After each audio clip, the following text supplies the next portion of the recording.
Stanford University.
دوستان عزیز سلام عرض میکنم. من عباس میلانی هستم. به همه خیر مقدم میگم، به ویژه به مهمان عزیزمون سرکار خانم امیر-شاهی، به خانواده دریاباری و به آقای نورمن نیمارک که متوجه نیستم، فقط میدونن اسمشون رو دارم میگم. Ladies and gentlemen, my name is Abbas Milani. I would like to welcome you to our 6th annual Bita Award and offer a special welcome to our honoree, Ms. Mahshid Amirshahy, and to other esteemed guests, particularly Professor Neymark and the Daryabari family. If in 19th century, Qurratul Ain became the symbol of assertive and erudite women of Iran, if in 20th century, Forough Farrokhzad was the poetic harbinger of women's rights and arts, then in fiction, I think it is safe to say that Mahshid Amirshahy would long endure as an icon of creative, assertive, erudite, independent, and myriad talented women writers of Iran. From writing short and long fictions and translations of such masterpieces as Lawrence Durrell's Alexandria Quartet, she has an impeccable taste in everything she has done in art. She has an uncanny ability to capture with pathos and satire, with pith and honesty, the many faces of the troubled human condition in modern Iran. Her work is, in a sense, a response to Montesquieu's famous question of 300 years ago. How can one be modern and Persian? One simple answer is in two words: Mahshid Amirshahy. I think many critics and readers will concur when I say that her two novels, Safar and Hazar, are the two most enduring, searingly honest, probing, and intimate images of the days and nights before the 1979 revolution and the bittersweet of experiences of Iranians in diaspora. As Ibrahim Golestan, a man of great discerning in literature and not given to hyperbole, said to me just yesterday, Mahshid's two novels are nothing short of a literary manifesto of our time.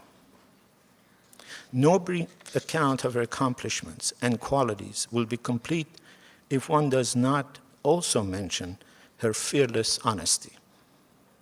As the tide of revolution was consuming virtually all intellectual discourse in Iran, she was one of the handful of voices who dared swim against the tide, and like heroes in a Greek tragedy, warn of the impending crisis.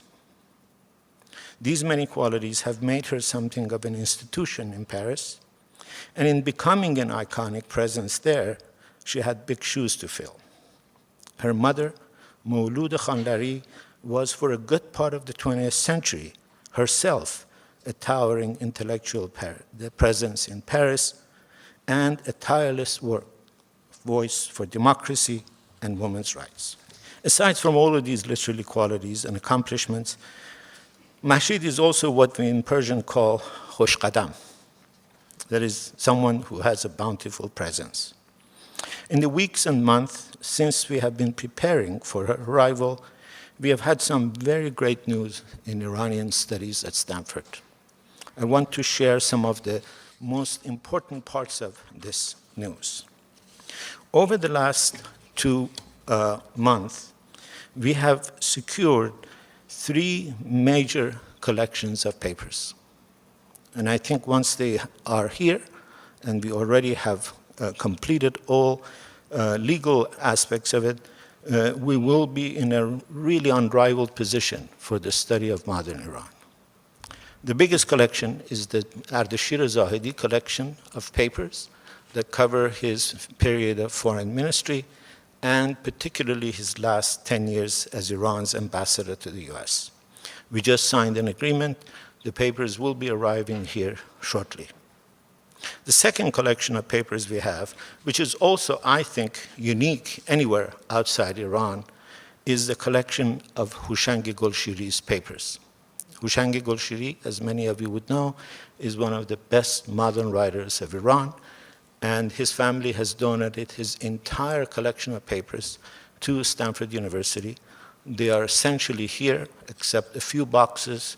It took a great deal of effort to get them out of Iran, but with the help of the family and an embassy, an enlightened European embassy, they're all out of Iran and on their way here. They will shortly be here. With the help of Bita Daryabari and Hamid Muqaddam, we have also secured the collection of Professor Muayyad's books. There are more than 2,400 very, very select books in modern Persian literature and intellectual history. The Iranian studies has also, in the last few weeks, received several major donations to launch what we will call the Persian or the Stanford Festival of Persian Arts. Just this morning, we signed an agreement with the Taslimi brothers for a major donation for a 3-year contribution and a commitment to launch the Stanford Festival of Arts. We have the very good fortune to have with us Professor Beizai, who is easily the best living Iranian playwright, one of the best filmmakers of his generation, and Ms. Shamsai, one of the best actors of her generation, and we are trying to work together to make Stanford, with the help of the Taslimi grant that has been generously matched by Ms. Daryabari, and I also talked to Hamid Muqaddam today, who's going to also make a generous contribution, and the ICA, International Comparative Area Studies, has also promised to help us. And with all of this together, I can tell you that within the next year, we will have many, many more events and activities.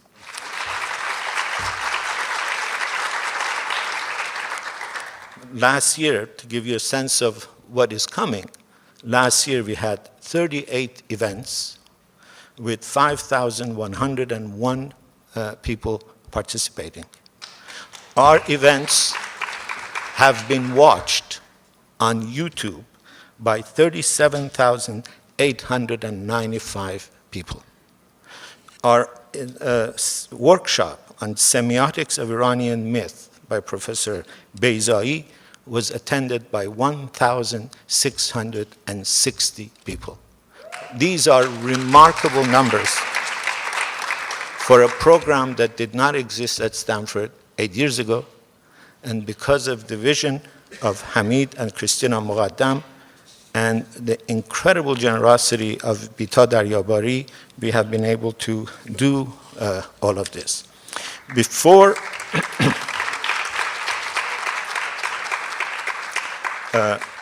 I asked Professor Neymark to offer a Stanford welcome to all of you, I want to thank some of the people who have made tonight possible.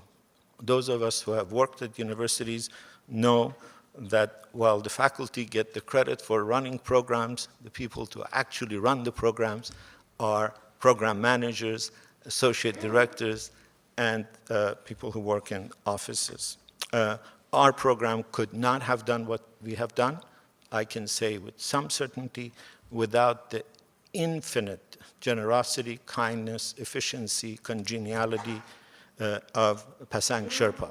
We are very much indebted to her. Everyone who has ever passed cross with us knows what a gem Pasang is. I am very grateful to Pasang.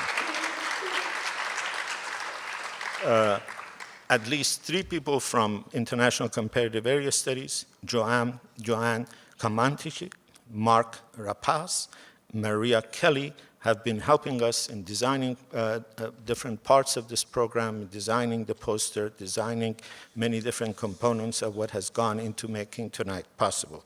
We have a remarkable student assistant, Sharon Schweitzer, who I have a good fortune of having in a class. I think she's going to be a brilliant, bright Iranian scholar of future. We are very happy to have her. And we also have a student intern who has been helping us in the last few weeks, Yashar Farsi. I'm very, very grateful to him for his work. So I welcome you, and I ask Professor Neymark, who is the Fisher Family Director of Division of International Comparative Area Studies, and McDonald Professor of History at Stanford, to say a few words. We have been very fortunate to have Professor Neymark lead ICA in the last 2 years. He is a man of incredible wisdom.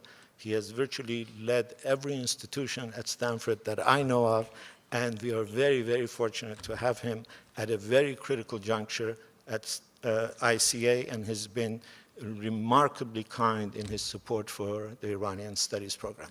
Professor Neymark. Thank you, Abbas. Maybe before I start, it would be a good thing to say, and the appropriate thing to say, is that Professor Abbas Milani has been an amazing colleague and friend over the time that I've been director, which has actually only been a year and a quarter. You stretched it out a little bit. He tends to stretch out those compliments a little bit, but that's okay. We like that.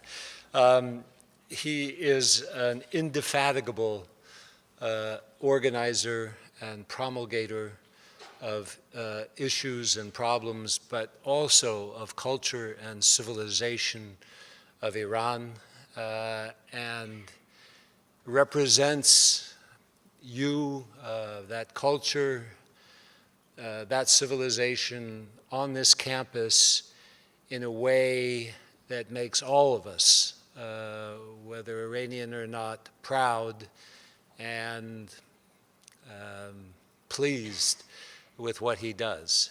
All of these events that you have heard about, the fundraising, but it's more this sort of deep kindness and sense of purpose that has made Abbas such a fantastic person to work with, and to whom we owe at Stanford an enormous amount, and to whom, from my perspective anyway, the Iranian diaspora owes a huge debt of thanks. So, Abbas, thank you.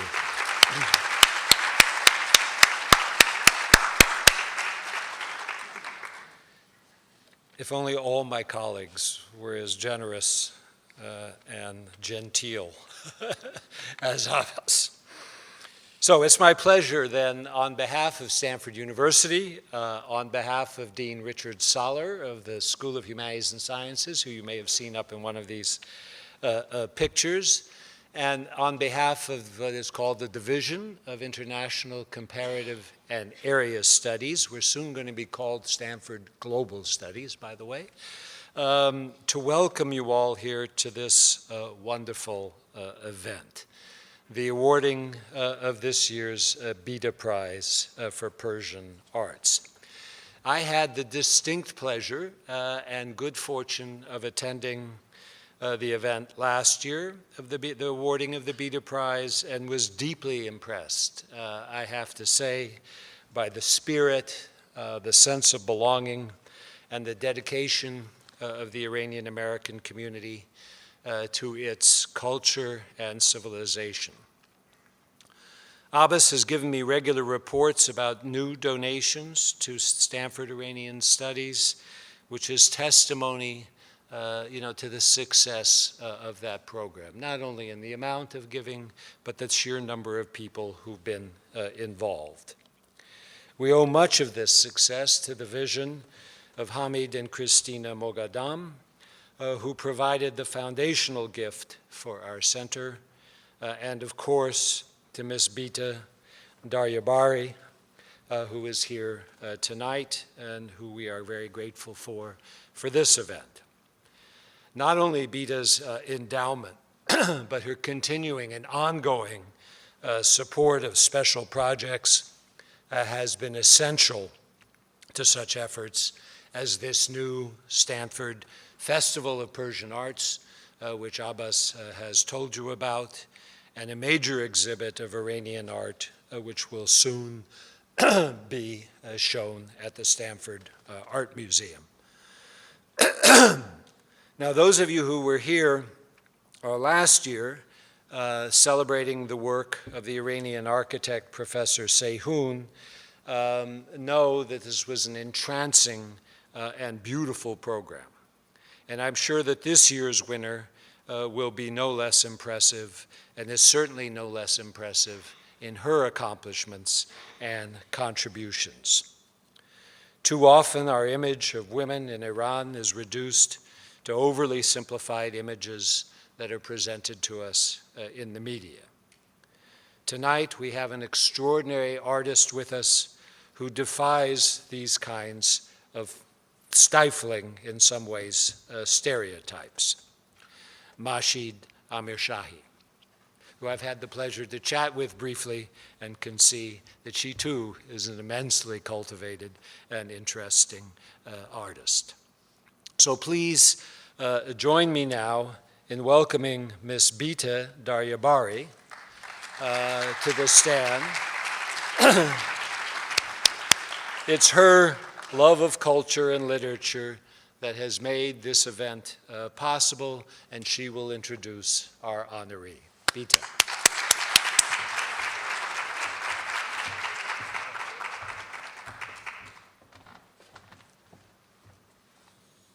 Good evening. شب بخیر. خوش آمدید. درود و سلام به یکایی که شما مهمانان عزیز امشب. Professor Neymark, you stretched your compliments for me as well. So thank you very much for your kind and generous introduction. With your permission, I'm going to speak in Farsi, say a few things in Farsi, and then I will switch back in English. هر سال در همین ماه گرد هم میاییم تا زندگی و آثار یکی دیگر از بزرگان اندیشه و ادب ایران را قدر بشناسیم. همانطور که سیمین بهبهانی اولین برنده جایزه ادبی ما بیشک ندای بیدلیل زنان آزادیخواه ایران است و به درستی بانوی غزل فارسی نام گرفته، خانم مشید امیرشاهی هم که میهمان عزیز امشب ما هستند، مجموعه نفیسی از قصه، مقاله و ترجمه پدید آورده که وجه مشترکشان زیبایی زبان، بافت خلاق و جانبداری خستگی ناپذیر آنها از آزادی، برابری و استقلال زنان و اهمیت هنر به عنوان عرصه نجات و تعالی انسان هاست. خوشحالم که دعوت ما را پذیرفتید. خانم امیرشاهی به احترام مهمانهای غیر ایرانی امشب بقیه مطالبم رو به انگلیسی خواهم گفت. Greetings and welcome again. I want to thank Professor Neymark one more time for your kind and generous introduction. And from the beginning of my work with Stanford, Professor Richard Saller, Dean of Humanities and Sciences, and all the past directors of the ICA division where my endowment lies have invariably offered their support. And I'm grateful for your kindness and support all through these years. Thank you. I'm also proud of the work we have been able to make Stanford now one of the most vibrant and respected centers for the study of Persian arts and culture, and its rich legacy of language and literature.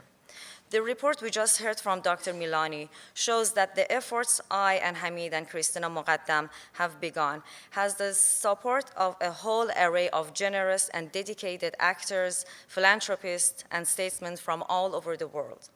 I want to thank Dr. Milani for being an extraordinary visionary and bold leader at Stanford and a pride to our community.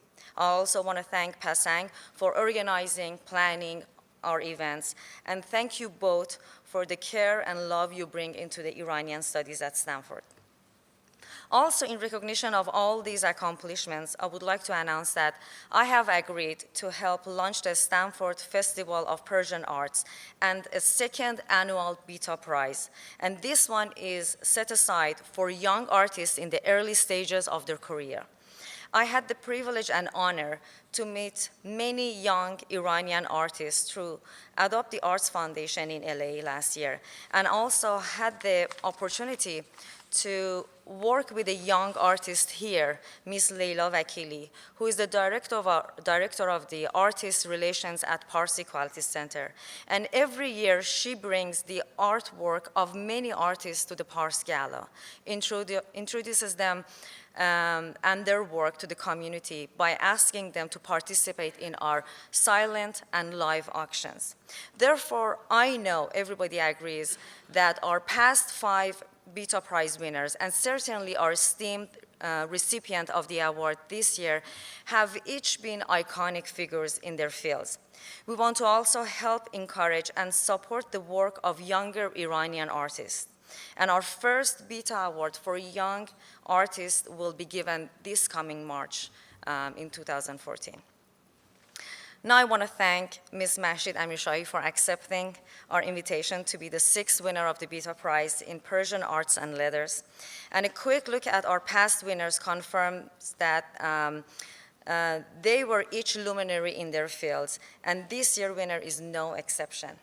If Simin Behbahani, our first prize winner, showed the defiant and delicate poetry and presence of women in today's Iranian society, and if our last winner, Professor Seyhoun, embodied the pioneering spirit of modern Iranian architect, painting, and education, and if Maestro Shajarian sublime voice captured the enduring spirit and aspiration of at least 2 generations of Iranians, then Mahshid Amirshahy has been for just as long tireless, fearless, creative, and cosmopolitan voice of Iranian women and men, and at once preserving and transcending tradition and aspiring to create community and a literature that is unmistakably Iranian, but also global in their learning and aspirations. The rich legacy of Ms. Mahshid Amirshahy's work, from great novels and short stories to translations, children's book, and social commentaries, is an inspiring reminder of all one person can accomplish if she is dedicated to the noble cause of creativity, women's rights, and freedom. Her life, no less than her work, are exemplary of these ideals, and it is recognition of her remarkably productive life dedicated to arts and free letters that she is our guest and winner this year. Please join me in welcoming Mrs. Amir-Shahi.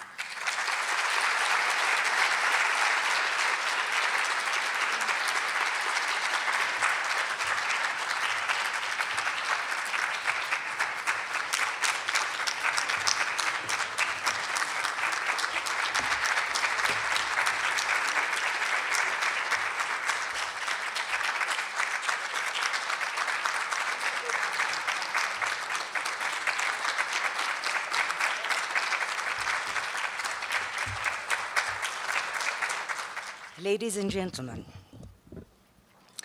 let me start by saying straight away that I'm absolutely delighted to be here tonight in your excellent company and in this dreamlike university. Although I'm expressing my feelings in the interest of honesty, because I'm perfectly aware, in my case and my old-fashioned way of upbringing, that it is scandalous to be pleased and show it. Oscar Wilde would have disapproved of it, I'm sure, strongly, and would have snubbed me for washing my clean linen in public. I would like to thank every single one of you who have honored me by your presence here tonight and by your wish to share this moment with me. I appreciate your gesture very much indeed. My heartfelt gratitude goes to those who gave life to an award because they thought Persian creative writing deserves worldwide recognition. And my warmest thanks goes to those who thought my literary efforts worthy of such an endorsement and prize and made the pleasure of meeting you all possible. Ms. Bita Daryabari, where is she? There. I have been told belongs to both groups, both giving life to the prize and endorsing me. The host department is no doubt aware and indebted to you for your goodness and liberality, Ms. Daryabari, and I would like to add a personal footnote, if I may. Your perception of Persian prose, madam, as far as I'm concerned, is quite commendable.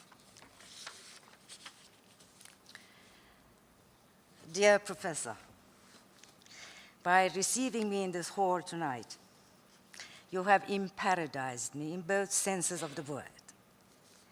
I first came to the United States of America, my first trip was in 1980, in order to give a lecture at Harvard University. And if it so happens that the wayward's way of life would prevent me from coming back to this continent, I shall boast in future that in my last visit, I was a welcomed guest at Stanford University. Desirable beginning, enviable ending.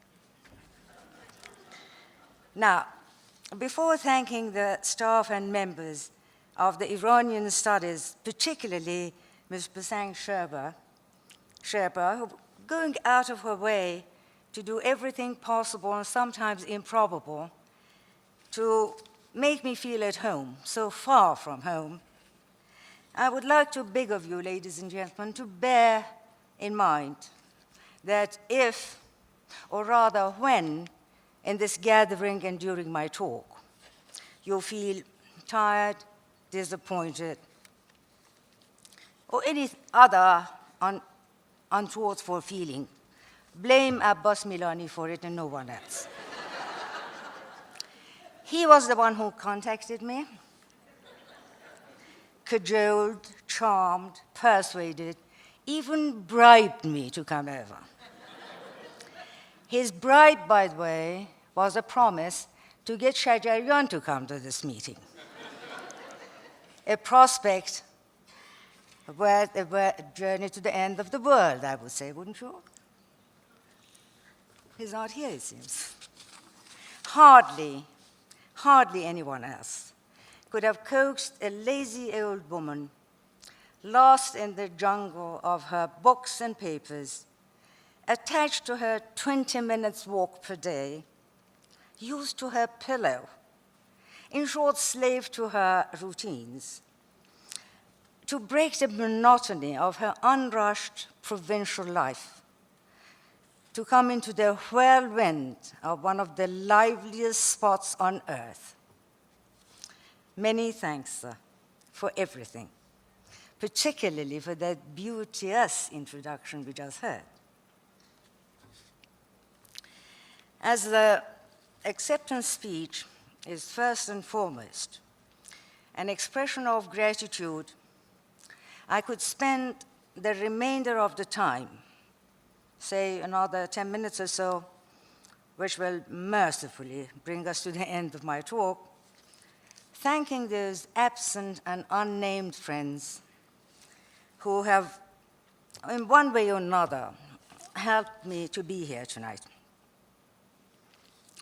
Gratitude, however, in most of us, is only a prankish and mischievous hope and desire for greater favors. Therefore, it suffices, I suppose, to acknowledge the bounty and kindness of those who are at the hearing distance and leave the rest well alone. In the official letter of invitation that I received from Stanford University, I was asked to say a few words about myself. Can you hear me, by the way? To say a few words about myself and explore some aspects of my writing. In this acceptance speech, which is a normal habit, I suppose, something done every time at similar occasions. I really regret to say that I'm not at all good at talking about myself. When it comes to my work, I'm even worse. I much rather someone else did that. They can inflate me, I can't. I just simply can't do it. But to meet the wants, I shall give you a cursory sketch of the beneficiary of today's Bita Prize. And here it comes, if not a fattened up turkey fit for an opulent Thanksgiving, at least a puny old hen to decorate the table. And that is the best I can do, and the most you can get, I'm afraid. Ages ago, an eternity before the remotest thought of publishing anything had entered my head, at any rate far too long in the past for me now to remember it with any degree of comfort, in those good old days when I was writing just because the words fascinated me, because I was quite happy to share my fables and figments only with a piece of paper in front of me, I started a story whose opening line was, "I don't resemble anyone." I have not the vaguest idea now what I had in mind for the story as such. But being what I am and knowing myself, I imagine I had meant to have a good laugh at my own expense. Those few written words, nonetheless, sounded so very true and so completely self-sufficient that the story did not go any further. And the single sentence stuck across my throat like a fishbone. I kept going back to it every now and again for a while and thinking that it's impossible. I must simply resemble someone. But as time went by, I only had further proofs of the credibility of that statement, which was written down with all due modesty, yet sounded so dreadfully bombastic. When my first collection of short stories came out, for example, it looked so utterly out of norm, in style and content both, that it was looked upon by the top Mashids as an unwarranted declaration of independence, and bought me, rather, the wrath of the prominent Murads. Or when years later, at a grave moment of my country's history, I felt obliged to voice my opinion and to stand up for it and say what I thought, loud and clear, there again, what I did and said went so totally against the mode and mood of the time that it whipped the sans-culottes into a frenzy and called for severe castigation. But as I am far too stubborn by nature, I did not give up hope to disprove the validity of that haunting sentence. Hence, despite the frequent signs to the contrary, I probed, rummaged, fished for, sifted through a great deal, till finally, this desperate search of mine led me somewhere. At long last, I found something, if not someone, which looked like me. I found my double when I was teaching chemistry, and I reached the chapter dealing with periodic law leading to Dmitry Mendeleev's periodic table. Hydrogen, I noticed, in that table, standing all alone by itself, confronted with rows of tightly grouped chemical elements, which brought to mind platoons of hostile soldiers ready to fire, strongly resembled me. Now, elements, as you know, have entered other elements and new ones into Mendeleev's periodic table since it was set in 19th century, which have filled the existing gaps by adding new members to the already well-established grouped elements. But as you are aware, no doubt, hydrogen to this day remains as isolated, I can't do this, as ever, quite on its own and still braving those aggressive gun barrels. Unlikely as it may appear, both of us, that is H and I, have got used to this situation. And what is more, have even found some reason to stick to our respective positions. As a matter of fact, by observing those ganged up groups, we, the guest and the writer, both have found some of the best reasons we ever had to stay put. It is in such a position, after all, that one gets the opportunity to measure one's qualities, chemical properties for one, literary potentials for the other. And take our word for it. For that purpose, namely, measuring one's qualities, there is no ruler, meter, calculating machine, table, periodic or otherwise, in the whole world more accurate than the grievances and grudges, violent bitterness of one's competitors. Why don't you laugh? It's frightening, that wall of silence. I am willing to admit to any crime, but I shall not own that I don't have a sense of humor. Please do laugh. Thank you. And from now on, louder so that I can hear. I'm hard of hearing, by the way. Okay. Having said this so gleefully, hoping you would laugh, and you didn't, it would be idle to pretend that it is all the time fun or even easy to be a loner. Oh, believe you me.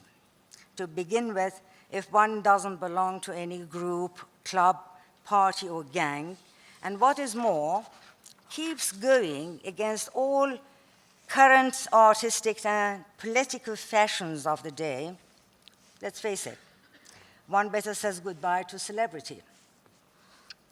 Fitting that description à la lettre, as French people would say it, I gave up the notion of fame at a very early stage. And to avoid gazing constantly at those rattling, trigger-happy elements, I simply turned back to my pen and paper, wholeheartedly, perhaps even more vigorously than ever before, and closed my mind to everything else.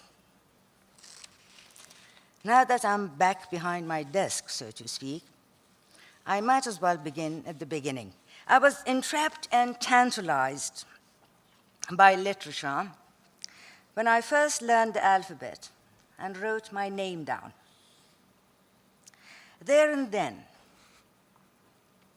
being unaware of the astronomical dimensions of the Persian language, I set off on an endless journey into a realm without boundaries, not knowing that every step into that kingdom would lead me to a new road, a new city, a new terror even, none of which would be the final destination, but a mere stop for the green traveler that I was and I remain, to get my breath back and stretch my wings in order to push forward and explore further.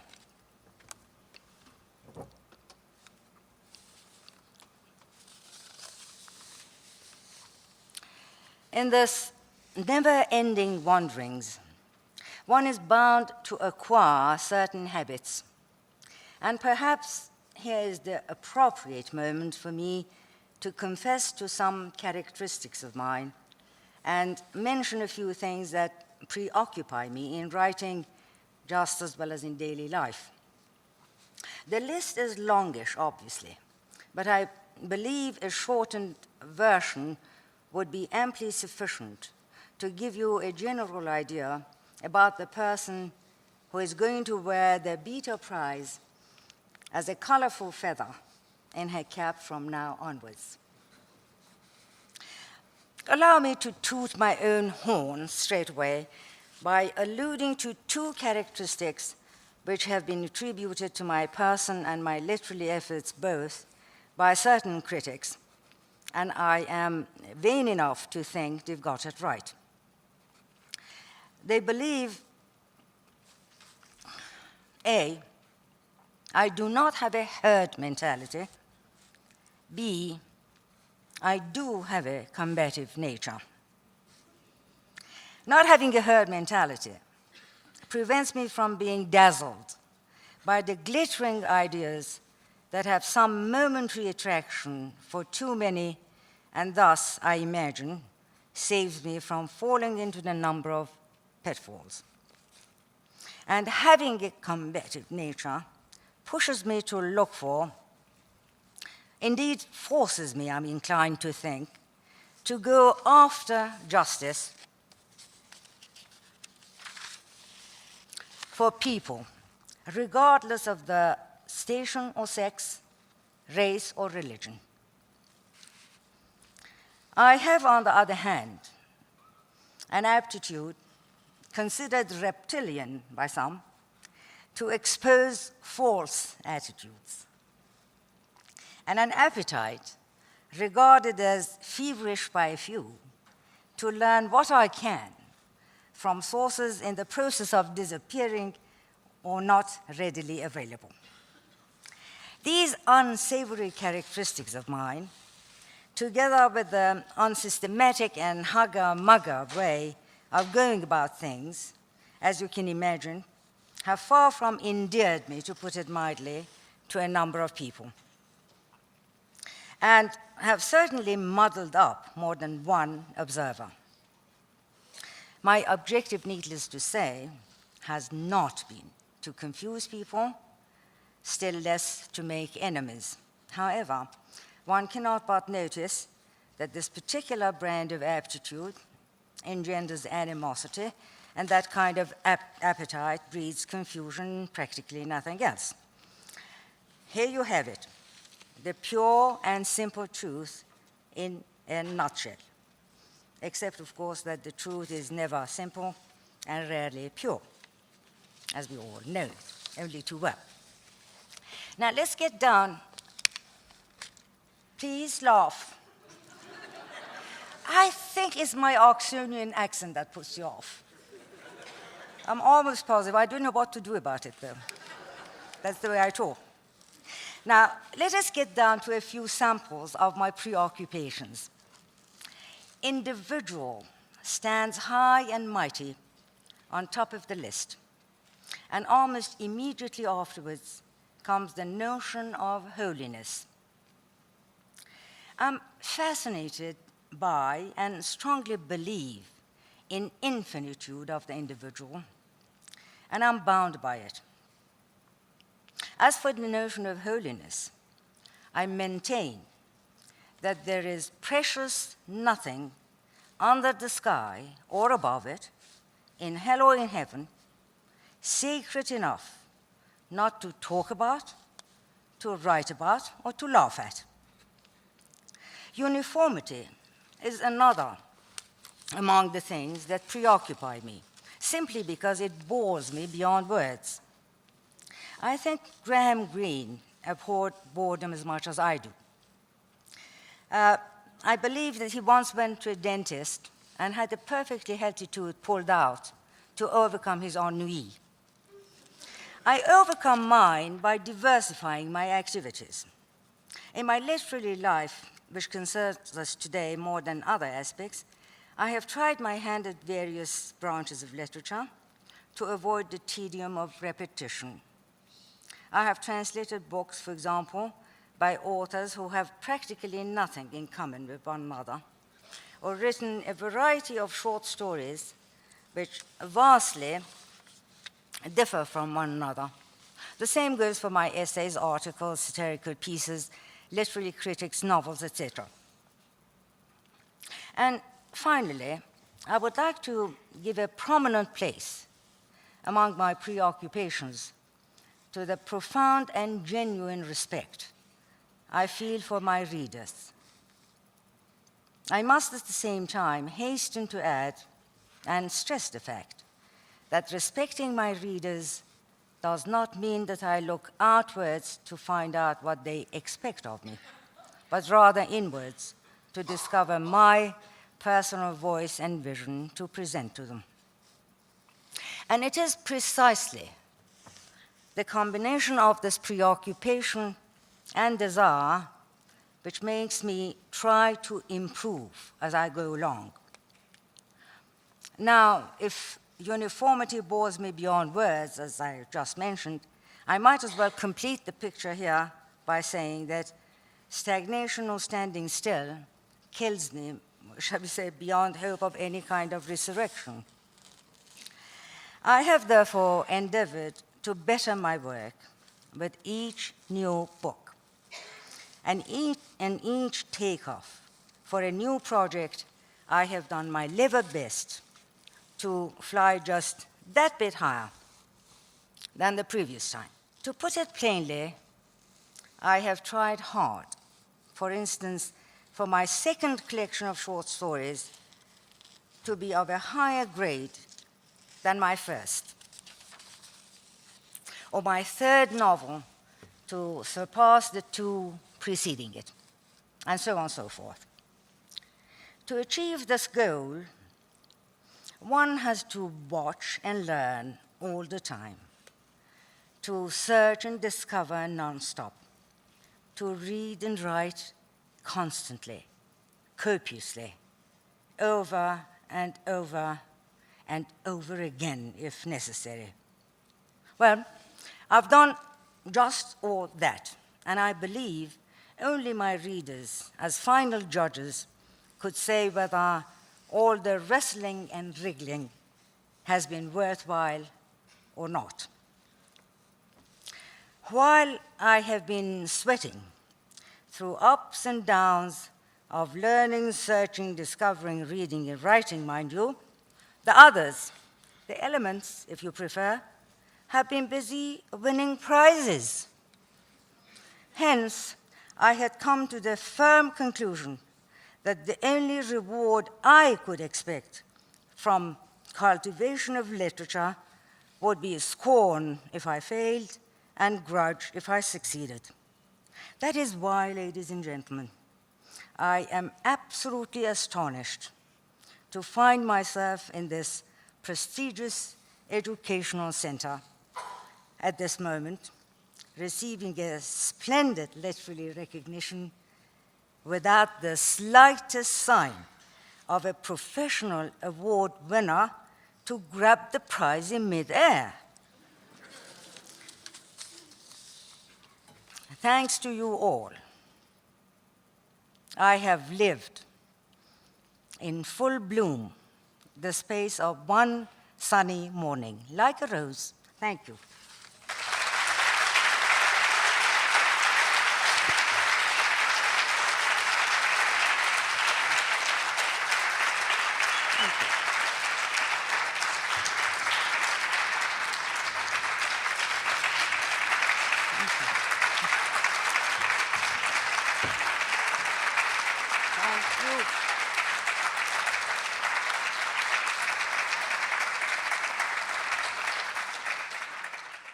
when I said at the moment, a grave moment of my history, country's history, I did and said things that enraged everybody, practically.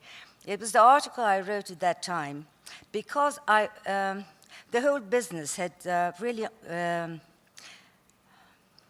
it was something so unexpected as far as I was concerned.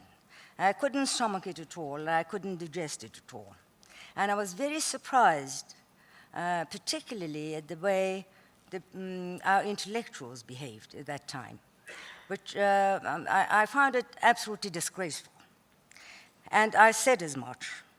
And I let them have a bit of my mind, which was none too clean at the time. The article, of course, was a bit too much for the time. Nobody could, it really enraged everybody. I remember the sort of reactions I got still, again, from the people I expected to have behaved otherwise prior to my writing that thing. But I must add, at the same time, that the contact of other people I didn't know at all about that article, which was it was magnificent. It was absolutely lovely. And it heartened me, actually. I don't know whether I was expecting to be heartened or not. I was so angry, I didn't even have time to be frightened of what was happening. Anger was something which predominated everything I did or felt and I saw. It was awful. You do well remember it. You've been unkind to me by asking that question because you wanted me to talk. But I think everybody almost knows about it. It was all the things I just said, but in so many words. I did say why I was so disappointed, and I did say why people have gone, mad just like that, all of a sudden, etc., etc. That was the feeling I had at the time, and I expressed it. Okay? I have the question, if you are to choose one of your writings that stands out and you have the strongest connection to it or best represents your spirit, which one would it be? It is terribly difficult for me, really difficult. I think I've said that when I was even young, and at that time perhaps I wasn't supposed to say such a thing. But I did say at a certain moment of my life, which was a bit too early, but I felt it even at that time, that I consider all my stories as my children. Some of them have been born easily, brought up rather easily. The others have been a bit naughty. I had to look after them a bit more. But that doesn't mean that I've liked them less. It is difficult to say which one. I suppose right now that I'm talking to you, my very last one, because it's the last one, and because I worked on it far too hard, I'd never taken so long to write a book. This one had taken 7 years constant writing. I mean, when I say constant writing, throwing away, going back to it, writing again, etc., etc. Is the fourth book of my saga, the Mothers and Daughters, Madaran Dukhtaran, the one which is called Hadith Nafs Mehri Awliya. Perhaps I have a soft spot for it because it's the newest, it's the last, and as I told you, I lived with it far too long. I still have it with me. That's it. But again, I go back to it. I don't think one can really. One feels as if the others will be offended, So I really couldn't say, apart from this. What I try to do, I'm trying to talk like that because I don't want anybody else to question me anymore. So I keep on talking. Because I don't hear you. I have to say, I beg your pardon. And then Mr. Miladi has got to translate it from Persian to English and English, etc. I think a writer, any writer, I should imagine, would try, at least I better talk about myself. I don't talk about for the others. I much rather write things for people to listen to and to understand rather than to like and admire. because I'm like that towards my readers, I'm almost like that towards myself. I try to understand the subject matter that I'm going to talk about well enough so that I can render it clear when I talk about it. And the better I achieve in that line, that story is dearer to me and nearer to me. Another sign to give you how I distinguish between my different sort of works. But that is about all I can say. Nothing more, nothing more about it. Finished?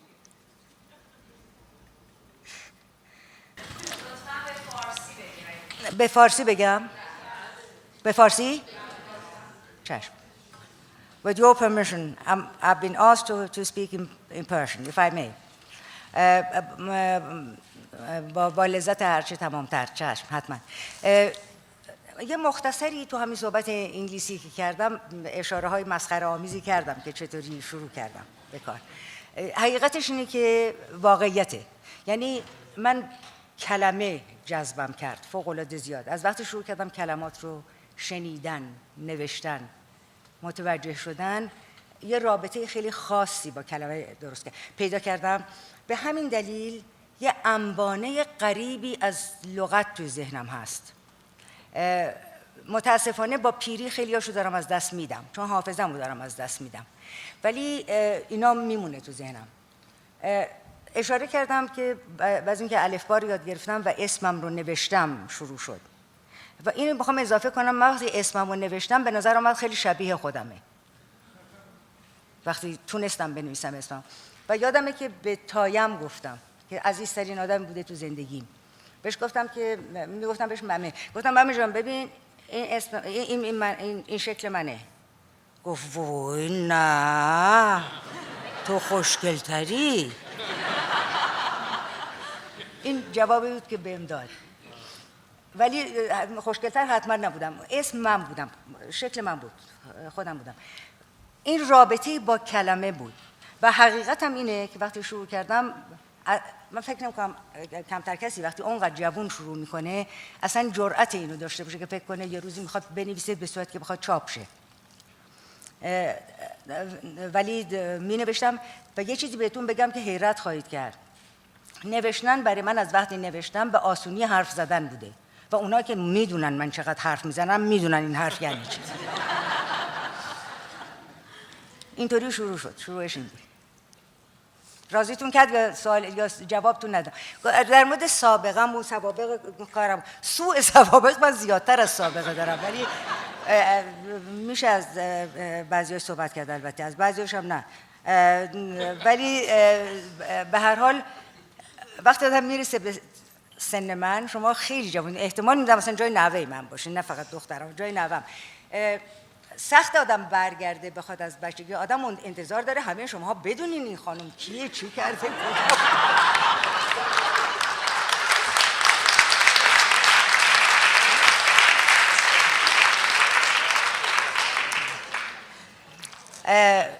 ولی همین پا به پا، قدم به قدم، ریزه ریزه، دونه دونه کارا انجام شده. من شاید تنها چیزی که اگه هیچ من رو نمیشناسین، سوابق نمیدونی یا فقط داری محبت میکنین میخوان با هم دیگه حرف بزنیم اون چیز دیگه است، این که من درسی که خوندم ارتباطی به نوشتنم نداره. من فیزیک خوندم، رشته که خوندم فیزیک بوده. اما لطف دارید. یه چیزی فقط در این مورد میتونم بگم، با اینکه ارتباط مستقیمی پیدا نمیکنه، درس علمی که من خوندم فوق‌العاده به ذهن من نظم داده برای نوشتن و من خیلی مدیونش هستم. این نظم رو داده که من تو چاله چوله های مثلا سانتیمانتالیسم نمیافتم، هیچ وقت نمیافتم. این به خاطر فیزیکمه، نه به خاطر ادبیات. و خیلی از این بابت مدیون رشته‌ام هم. چند سالی هم البته درس دادم و اینا بوده. این یه خود ممکن بود براتون جالب باشه. عکسم کامل شد حالا. یک سوال دیگه اگه ممکنه. خواهش می‌کنم. خیلی ممنون. در معرفی که از شما شده توی جزوه‌ای که به همه دادن، ذکر شده که آثار شما تاثیرگذار بوده در احقاق حقوق زنان. و نقشی که شما داشتین برم جلوتر برم به ایشون بگم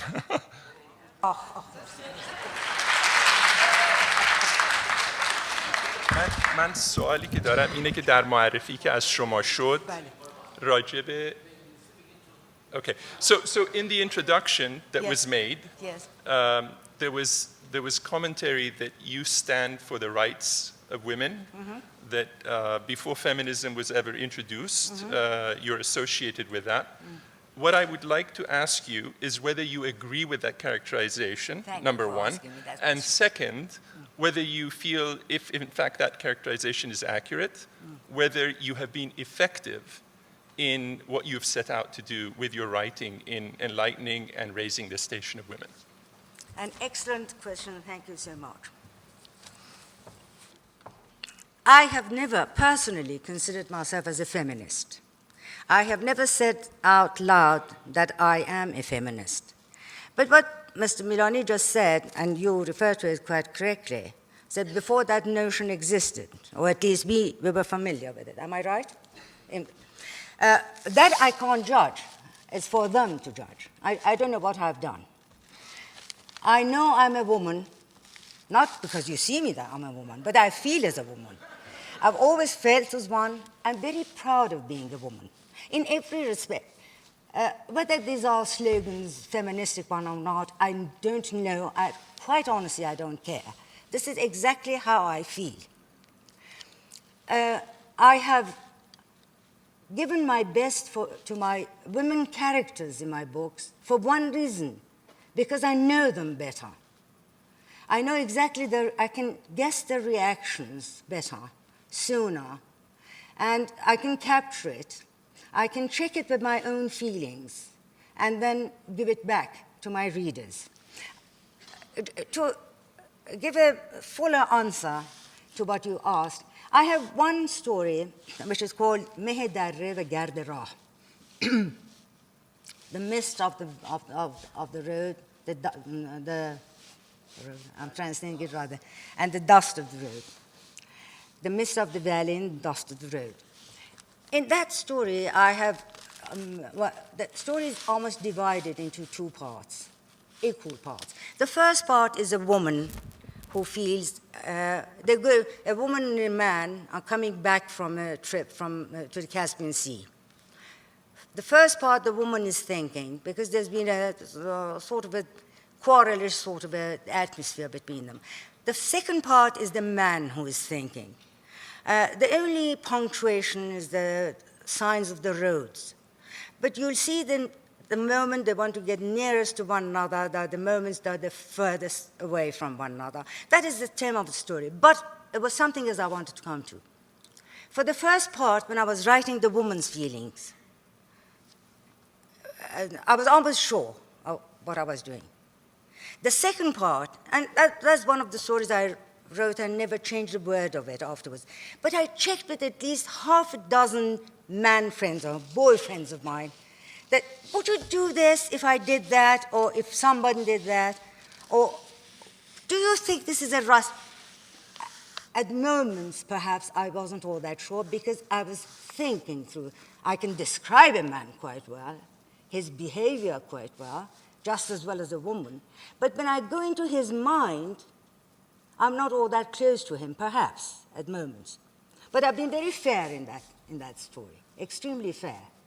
So whether what they label me with or they call me is correct or not, you've got to take them to task, not me. I was very flattered, by the way, very flattered. But I have never called myself that. I have never carried any ism with me, none whatsoever, throughout my life.